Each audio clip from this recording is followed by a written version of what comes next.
even if you don't believe so. So this is Menchaca style. I don't know what that is. Let me see. Read some information about.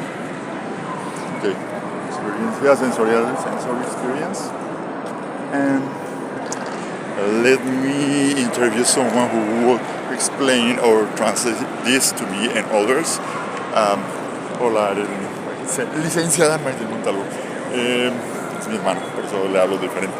Que yo leo aquí se menchaca, para muchos suena como que a una palabra ahí como que parodia, pero de hecho estoy jugando un poquito con el morfema, el gramema y todo eso, dividir la palabra, bueno, esa es otra historia. Sorry for, I'm going to be translating this. You use Google Translator in order for you to know what I was saying. Entonces, ¿cómo decías que se llamaba esto de...? Menchaca es el apellido de la galería, bueno, es el nombre ahora sí que del dueño de la galería, y es un colectivo. Menchaca is the name of the store, I don't know, the showroom, the place where they show this kind of art, and so there's a QR code next to the Menchaca title or name, and so you can have more information about that place and see some other pieces of art. But I was asking her, trying to know what kind of art is this. Y bueno, hay un colectivo de artesanos de la comunidad indígena wixárika, que son los que se encargan de hacer el trabajo. So there's a group of people like craft makers or artisans. They are working on this, representing their ethnic community. ¿Se llama el wixárika? Wixárika. We, like in French, we wixárika. So, how old is this kind of art? ¿Qué también es este tipo de historia?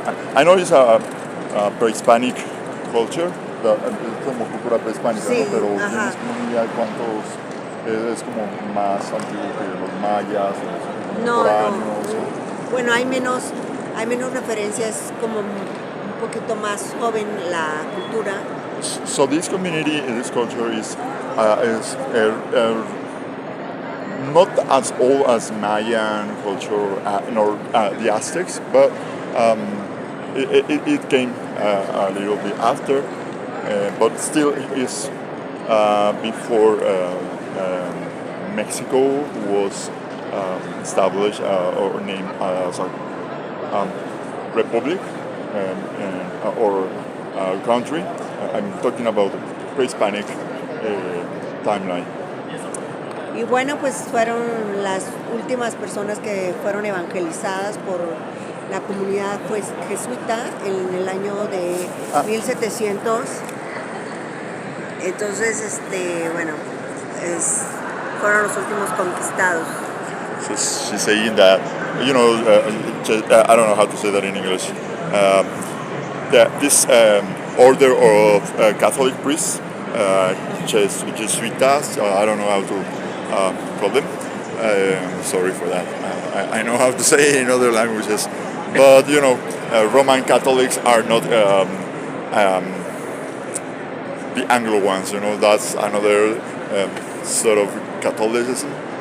They are not Anglo Catholic, so they have their own terms.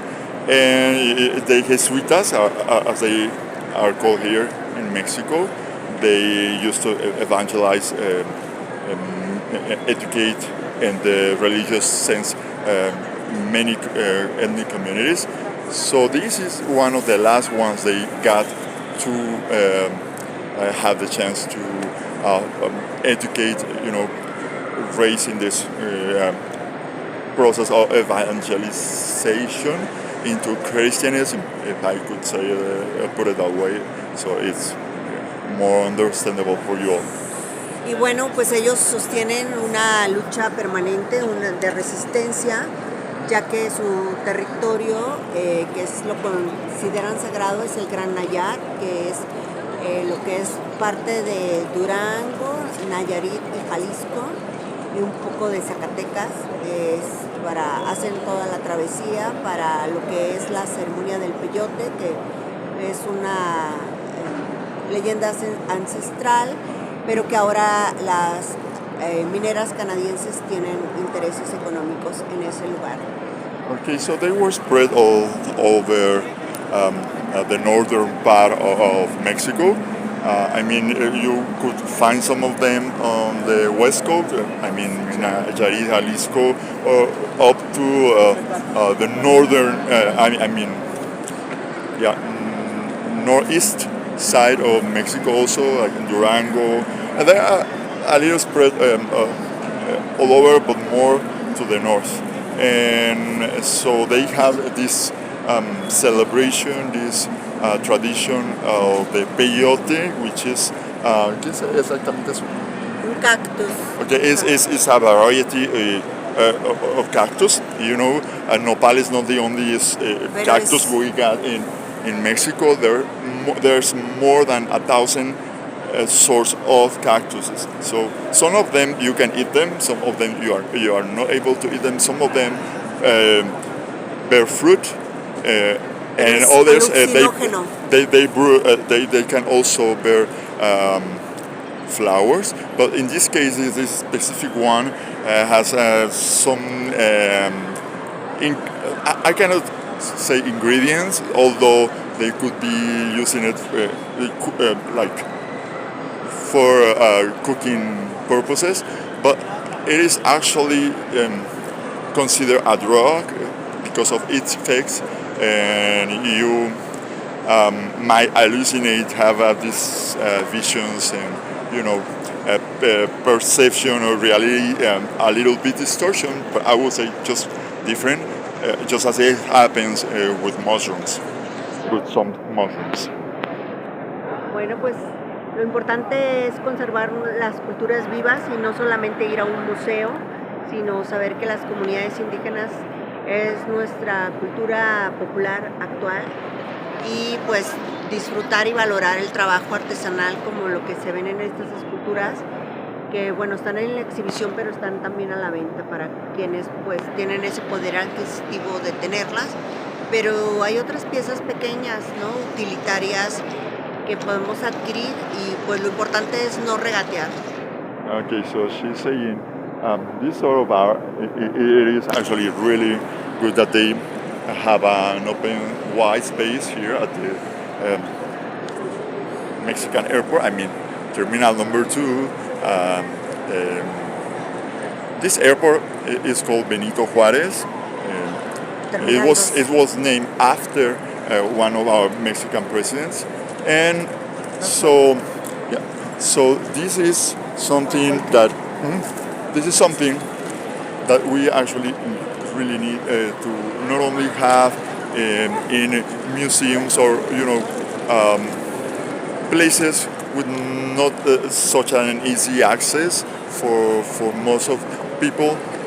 This is something, this sort of art, is something we should have access to in or at many sort of places, and not only online, not only at a museum, because it's a very different experience to see, if in the case that it's possible, touch it, just as it happens with opera.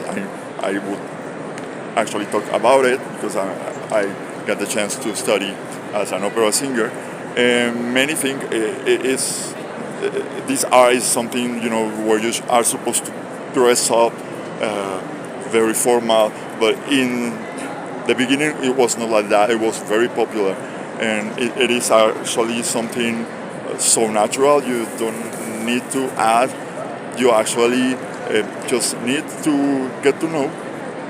Don't judge, just get to know, study this art, so you might have a better understanding of Mexican people and its roots.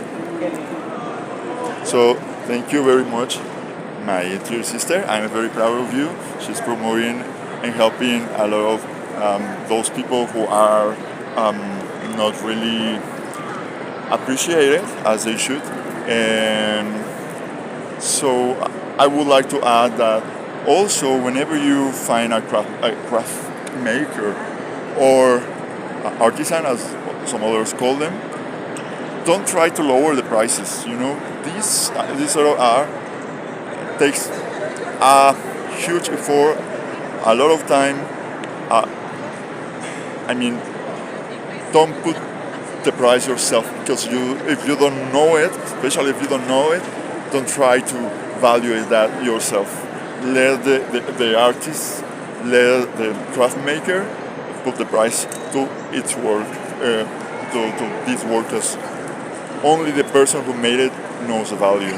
And if you study, you are going to be a better human being. You are going to be really respecting and loving and appreciating others, just as you want to get, just as you want to be treated. Okay, so thank you very much for watching this video. See you next time. See you later, alligators. This is Alberto Montalvo. Bye.